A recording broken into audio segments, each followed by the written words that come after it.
और आप देख रहे हैं एशिया न्यूज़ इंडिया। और इस वक्त मैं मौजूद हूँ रांची के अल्बर्ट एक्का चौक पर, जहां आप देख सकते हैं कि ठीक मेरे पीछे यहाँ पर जो फादर स्टेन स्वामी है, उनकी कल आकस्मिक मृत्यु हो गई। वो लंबे समय से बीमार चल रहे थे, अस्पताल में भर्ती थे, जिसके बाद कल उनकी मृत्यु हो गई, जिसे लेकर आज यहाँ पर लोग अल्बर्ट एक्का चौक पर उपस्थित हुए हैं और उन्हें फादर स्टेन स्वामी को श्रद्धांजलि दी जा रही है। आप देख सकते हैं कि लोग यहाँ पर उपस्थित हुए हैं और यहाँ इन्हें श्रद्धांजलि आज देने के लिए लोग उपस्थित हुए हैं। बताया जाता है कि फादर स्टेन स्वामी जो है वो लगातार लोगों की, गरीब लोगों की सहायता करते थे और उनकी जो है उनकी उम्र बहुत ज़्यादा हो गई थी और लंबे समय से वो अस्पतालों में थे, जिसके अस्पताल में भर्ती थे, जिसके बाद कल उनकी देहांत हो गई। तो चलिए यहाँ मौजूद लोगों से जानते हैं कि आज ये श्रद्धांजलि दे रहे हैं और क्या कहना चाहते हैं फादर स्टेन स्वामी के लिए।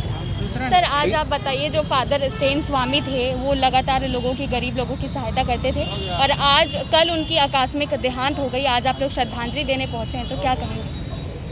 देखिए, फादर स्टेन स्वामी जो थे, एक दबे कुचले असहाय लोगों को, आदिवासी दलित पिछड़े लोगों को हर समय उसकी आवाज़ बुलंद किए, उसके हक अधिकार, जल जंगल ज़मीन के लिए हमेशा लड़े।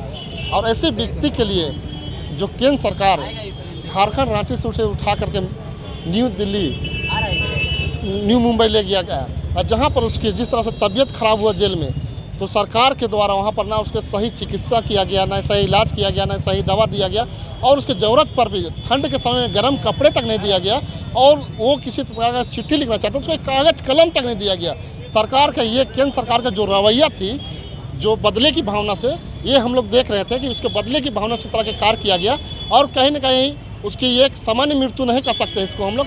ये सोजी साजिश सहित एक षड्यंत्र के तहत उसे हत्या किया गया है, मैं ही कहना चाहता हूँ। और मैं यही कहना चाहता हूँ कि केंद्र सरकार जिस तरह से ये रवैया अपनाई है, इसके लिए हम लोग उसे, आदिवासी समाज कभी भी उसे माफ़ नहीं करेगी।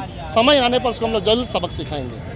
तो देखा आपने, स्टेन स्वामी जो थे वो बिल्कुल शुरू से ही झारखंड के जल जंगल ज़मीन को बचाने का काम पर थे। वो जो गरीब असहाय है उनकी सहायता करते थे, आदिवासी समुदाय के जो लोग थे, जनजाति के लोग, उनकी भी मदद करते थे। लेकिन अब एक बड़ा आरोप लगाया जाता है कि उनकी मृत्यु नहीं हुई है, उनकी हत्या को अंजाम दिया गया है। इस पर सीधा सीधा सवाल केंद्र सरकार और राज्य सरकार पर किया जा रहा है कि अगर उनकी इलाज, जब वो अस्पताल में इलाजरत थे, तो उनकी इलाज अगर ठीक से कराई जाती तो आज वो हम सबके बीच होते और इस तरह से उन्हें श्रद्धांजलि देने की आवश्यकता नहीं पड़ती। तो चलिए और भी लोगों से जानते हैं कि वो किस तरह से फादर स्टेन स्वामी को याद करते हैं। बोल दिए हम लोग।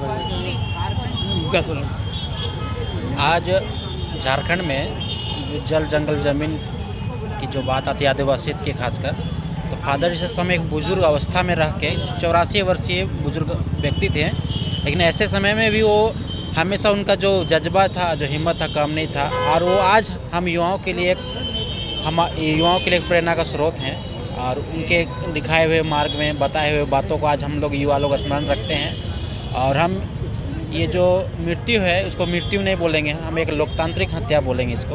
और कहीं ना कहीं केंद्र सरकार एक साजिश के तहत और एक बड़ा, मतलब कि साजिश के तहत उनका, मतलब कि हुआ है आज हमारे बीच में। अगर वो नहीं है, कोई बात नहीं है, उनका जो बात है, उनके दिखाए हुए जो रास्ते हैं, उन पे हम झारखंड के युवा हमेशा चलेंगे।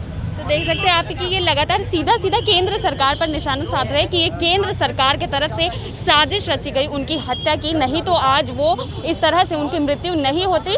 इसके लिए इनकी मांग है कि केंद्र सरकार इस पर जांच बैठाए और सही तरीके से जांच करे कि अस्पताल में आखिर ऐसा क्या हुआ कि उनकी मृत्यु हो गई। लेकिन इन्होंने कहा है कि अब भले ही फादर स्टेन हमारे बीच नहीं है, लेकिन उनके बताए रास्ते, उनके बताए मार्ग पर ये हमेशा चलेंगे। और जो बात रही थी उनकी हमेशा ही कि झारखंड के जल जंगल और ज़मीन को बचाने का, अब ये लोग लगातार उस जो बात है उसे अपनाएंगे और उस मार्ग पर चलेंगे। अब आगे देखना ये होगा कि केंद्र सरकार इस पर जांच कमेटी बैठाती है या नहीं, या फिर हमेशा की तरह इस बात को इसी तरह टाल दिया जाता है।